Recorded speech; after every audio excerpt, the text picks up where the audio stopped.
And when the centurion and those who were guarding Jesus with him saw the earthquake and the things that had happened, they were filled with great fear and said, "Truly, this was the Son of God." Matthew 27:54. On that dark and crucial day in history, a Roman centurion was present overseeing the crucifixion of Jesus.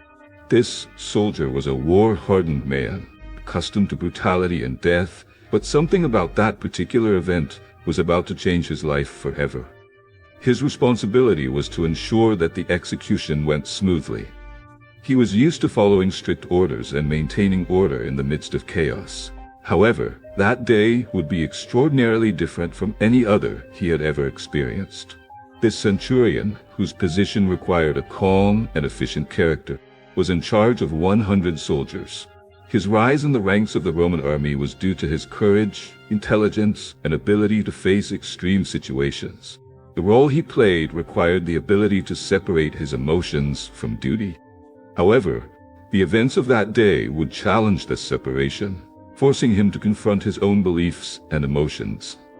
As he watched Jesus being led to crucifixion, the centurion could not ignore the dignity with which Jesus faced his imminent death. He was used to seeing men beg for their lives, curse their executioners, or succumb to despair. Yet Jesus maintained impressive calm even while being tortured and ridiculed. This serenity began to sow a seed of doubt and curiosity in the centurion's heart. The crowd watching the crucifixion was in a frenzy, instigated by religious leaders who wanted to see Jesus dead. For the centurion, this was just another day of work, another execution, maintain Roman peace. But as events unfolded, he began to realize that there was something unique about this execution, something that defied his understanding and began to move his soul. It was his responsibility to ensure that the execution went smoothly. He was in command of 100 soldiers, a man who rose through the ranks thanks to his bravery and intelligence. However, that day would be different from any other. The task of supervising crucifixions was, for him, a grim routine, but necessary to maintain the order and authority of the Roman Empire. Crucifixion of Jesus, however, began to stand out from all the others he had witnessed. Jesus was taken to the praetorium, where soldiers gathered around him, mocking him and inflicting indescribable pain on him. They stripped him naked, put a scarlet cloak on him, braided a crown of thorns and put it on his head. Then they gave him a reed, which symbolized a scepter, and knelt before him in mockery, saying, "Hail, King of the Jews!" He spat on him, took his cane, and hit him repeatedly on the head.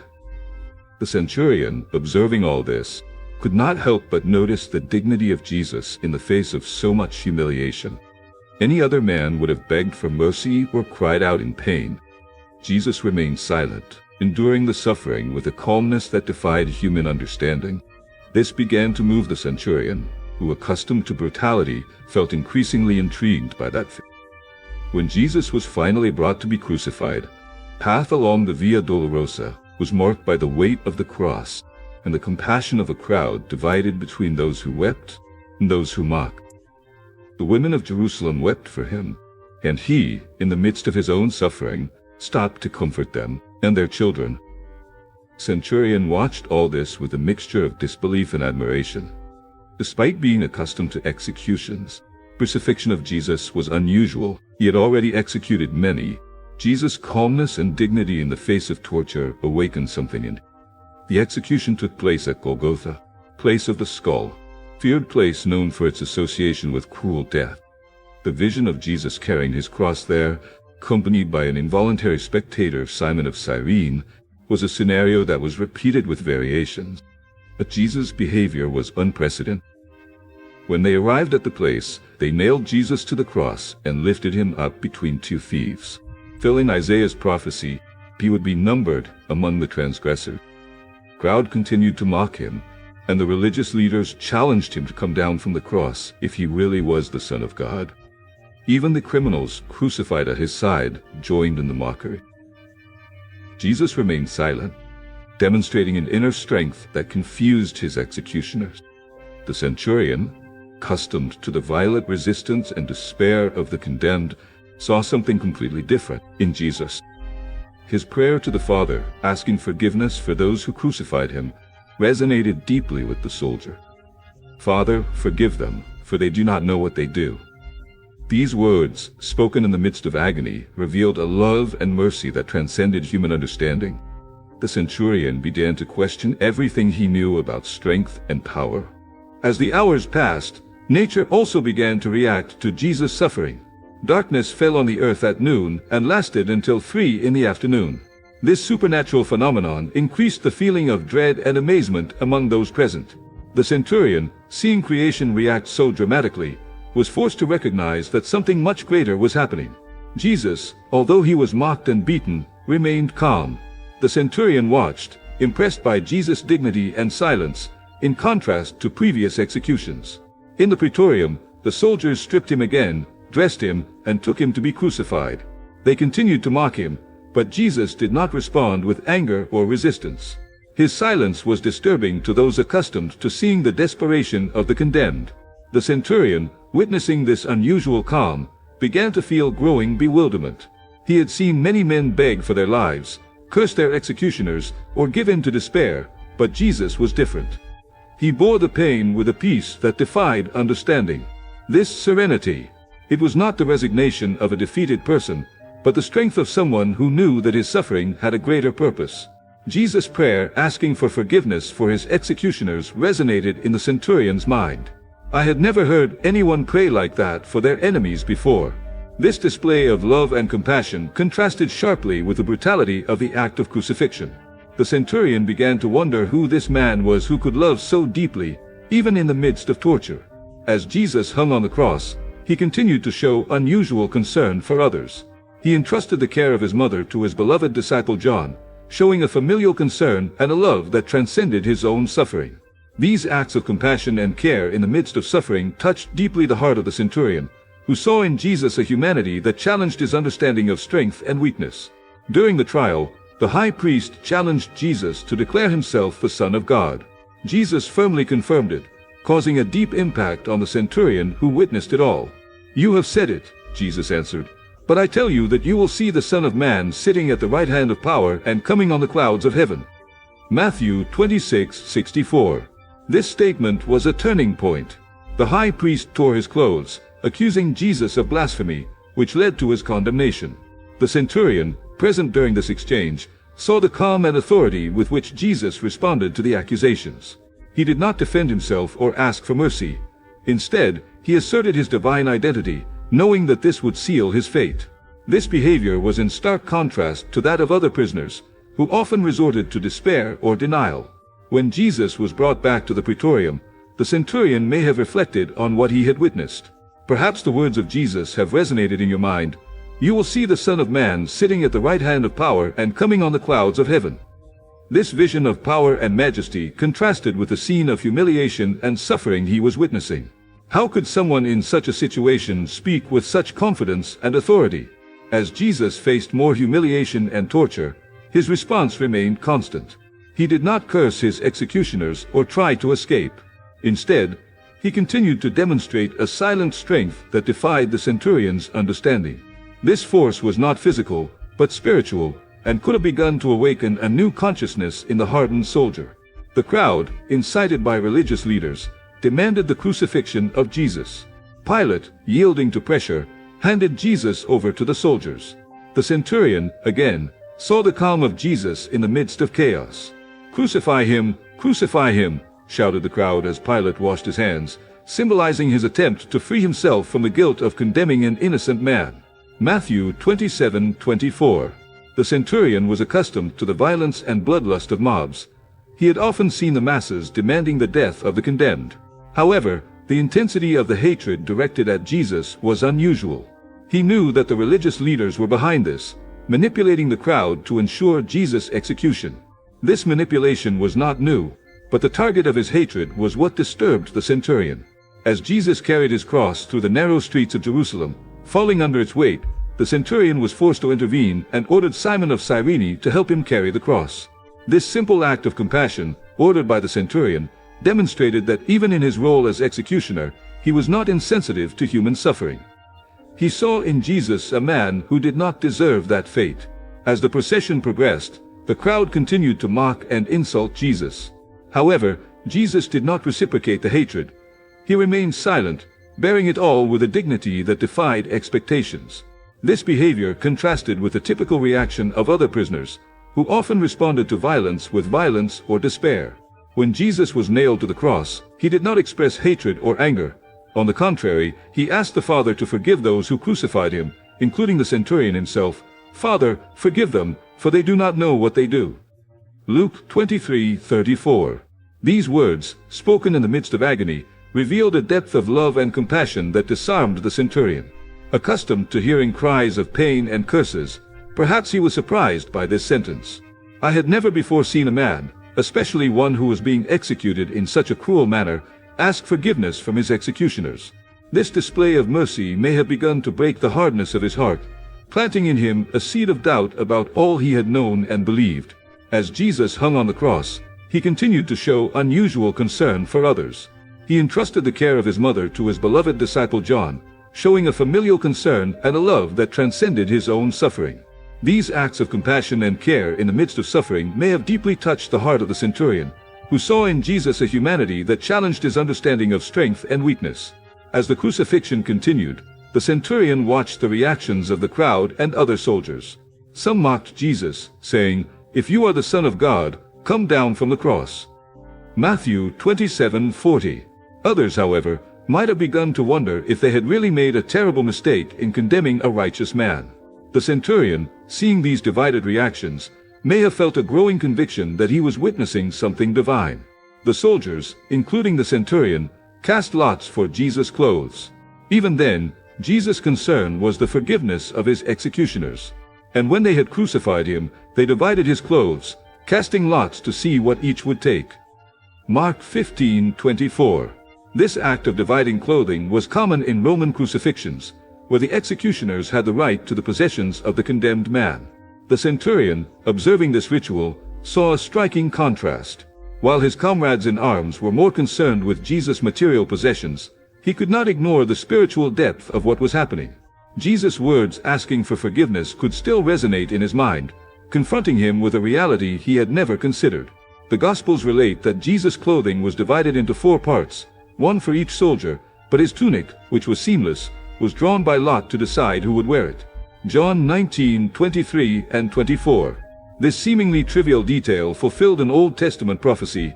"They divided my clothes among them and cast lots for my tunic." Psalm 22:18. The centurion, although perhaps unaware of this prophecy, was perhaps beginning to realize that everything that occurred there had a deeper meaning. While the soldiers cast lots, Jesus continued to suffer in silence, displaying a resilience and serenity that defied human understanding. For the centurion, every moment could increase his conviction that this was no ordinary man. He might have begun to reflect on the stories and miracles he had heard about Jesus, and how someone with so much power and compassion could be sentenced to death. Suddenly, the earth shook and an unearthly darkness covered the sky. These cosmic signs deeply moved the centurion, who had never witnessed anything like it. From the 6th hour until the 9th hour there was darkness over all the land. Matthew 27:45. This supernatural phenomenon increased the feeling of dread and reverence among those present, making it clear that the crucifixion of Jesus was an extraordinary event. The centurion, already perplexed by Jesus' behavior, was now faced with a nature that responded dramatically to the man's death on the cross. The midday darkness and the earthquake that followed were unmistakable signs that something beyond human comprehension was occurring. These physical events reflected the spiritual magnitude of what was happening. The darkness that lasted 3 hours could not be explained by a solar eclipse, since Passover occurred during a full moon. Therefore, this supernatural event was clearly perceived as a divine sign. The centurion, seeing creation react in such a dramatic way, was forced to recognize that he was facing a unique moment in history. The earth shook and the rocks split, showing that nature was mourning the death of the Son of God. The centurion's conviction that Jesus was truly the Son of God, nature more sensitive than the human heart, responded to Jesus' death. Rocks broke and the ground shook, signaling the importance of that moment. And Jesus, shouting again with a loud voice, gave up the spirit. And behold, the veil of the temple was torn in two, from top to bottom. The earth shook and the stones were broken. Matthew 27:50-51. These physical events reflected the spiritual magnitude of what was occurring. The temple veil, which separated the Holy of Holies, was torn, symbolizing the new covenant between God and humanity through the sacrifice of Jesus. The centurion, seeing these signs, began to understand that the death of Jesus was not just an execution, but a cosmic event of great spiritual importance. The darkness and the earthquake were physical manifestations of creation's mourning for the death of its creator. Spurgeon, a famous preacher, said, "He did not die for rocks, but the rocks were more sensitive than the hearts of the men for whom he shed his blood." In the face of all these events, the centurion declared, "Truly this was the Son of God," Matthew 27:54. This confession was a powerful and sincere recognition of the innocence and divinity of Jesus. The centurion, a man accustomed to the brutality of war and death, was deeply moved by what he saw and heard that day.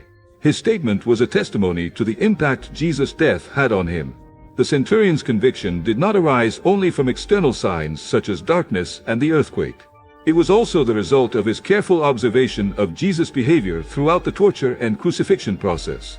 He saw the dignity, compassion, and love of Jesus, even in the midst of agony. This was in stark contrast to the brutality and cruelty he was used to seeing in other executions. The centurion's proclamation was an act of courage and faith. Surrounded by soldiers and religious leaders who had condemned Jesus to death, he still declared his belief in Jesus' divinity. This confession was a milestone in the centurion's life, a moment of transformation that led him to recognize the truth about who Jesus was. This statement was also a testimony to those present. The confession of a battle-hardened Roman soldier gave credibility to the divinity of Jesus. Jesus' death began to have an immediate impact, touching the heart of a man who was there to oversee his execution. The centurion, who began the day as a doer, ended it as a believer. As the hours passed, the centurion may have reflected on the events. He might have thought about the meaning of Jesus' words and the impact of the events he witnessed. Jesus' prayer asking for forgiveness for his executioners, the supernatural signs, and Jesus' serenity in the face of death could continue to resonate in your mind. Every moment of that day could reinforce the conviction that I had witnessed something extraordinary. As you interpret the centurion's possible reflections, your mind may be filled with questions. Who was this man he helped crucify? How could anyone endure so much pain and humiliation with so much dignity? Why did nature respond so dramatically to his death? These questions might begin to consume your thoughts and lead you to search for answers. Jesus' words to the high priest, telling him that he would see the Son of Man sitting at the right hand of power and coming on the clouds of heaven, could resonate in the centurion's mind. He could begin to realize that the crucifixion was not the end, but the beginning of something much greater. The centurion, accustomed to dealing with death, was able to begin to glimpse the promise of eternal life through Jesus. As he reflected, the centurion could also think about the responsibility he carried. He oversaw the execution of a righteous man, a man he now believed to be the Son of God. This weight of responsibility could begin to transform your view of yourself and the world around you. He was no longer just a Roman soldier. He was now someone touched by divine truth. Something inside the centurion might begin to change. He, a soldier hardened by war and death, could feel his heart touched by Jesus' message of love and forgiveness. The brutality he had witnessed and participated in throughout his career now seemed empty and meaningless in the face of the compassion and mercy Jesus demonstrated on the cross. The centurion could begin to feel a new spiritual consciousness awakening within him. He had seen many men die, but Jesus' death was different. There was a holiness and peace in the way Jesus approached his execution that was impossible to ignore. This experience could begin to break the hardness in your heart, making you reconsider your beliefs and values. The centurion's inner transformation was not immediate, but gradual. As I reflected on the events of that day, I could begin to feel a growing need to seek the truth. You might begin to question the meaning of life and death, and the purpose of your own existence. This spiritual quest could take you on a journey of discovery and self-knowledge. The centurion, once known for his efficiency and coldness, may begin to show signs of compassion and humility. He might begin to treat his subordinates and prisoners more humanely, reflecting the influence of Jesus in his life. The centurion's inner transformation could be a testament to the power of the cross to change hearts and minds, leading to a new understanding of love and justice. The impact of that day was not limited to the centurion. Other soldiers and spectators were also deeply affected by what they saw and heard. The crucifixion of Jesus left an indelible mark on everyone present, leading many to question their beliefs and seek the truth. Among those present were the women who accompanied Jesus from Galilee, including Mary Magdalene, Mary the mother of James and Joseph, and the mother of Zebedee's children. They watched everything from afar, but their love and devotion to Jesus were undeniable. These women would be the first to witness the resurrection of Jesus, and their testimony would be crucial to spreading the good news. The crucifixion also had a significant impact on Joseph of Arimathea and Nicodemus, both members of the Sanhedrin who secretly believed in Jesus. They risked their reputation and possibly their lives to ask Pilate for Jesus' body and bury it with dignity. This act of courage and faith demonstrated that Jesus' death was beginning to transform hearts, even among religious leaders. The centurion who began the day as an executioner ended it as a believer. His declaration of faith was a milestone in salvation history, showing that even the most hardened can be touched by divine grace. The centurion's transformation served as a powerful testimony to the redemptive power of the cross, inspiring others to seek the truth and embrace faith in Jesus. Mary Magdalene, a devout follower of Jesus, was present. His testimony about the resurrection of Jesus added further credibility to the centurion's experiences. She was the first to see the resurrected Jesus, and her story inspired many to believe in the power of the resurrection. Mary Magdalene went and announced to the disciples, "I have seen the Lord," and told them what she had said, John 20:18. Mary Magdalene was a woman who had been delivered from 7 demons by Jesus. Her gratitude and love for him was deep, and she followed him faithfully, supporting his ministry. When Jesus was crucified, she remained at the foot of the cross, witnessing his suffering and death. Her constant presence at Jesus' side in his most difficult moments demonstrated her unwavering devotion. The resurrection of Jesus was a moment of great joy and transformation for Mary Magdalene. She ran to tell the disciples, who were hiding for fear of the Jewish leaders. His message brought hope and renewed faith to those who were discouraged. Mary Magdalene's experience as an eyewitness to the resurrection was a powerful testimony that helped spread the good news. The centurion, upon hearing the testimony of Mary Magdalene and other followers of Jesus, may have been further strengthened in his new faith. Jesus' resurrection confirmed everything he had witnessed during the crucifixion. He saw that death did not have the last word and that eternal life was a reality promised by Jesus. This deep understanding may have led him to share his own experience and faith with others.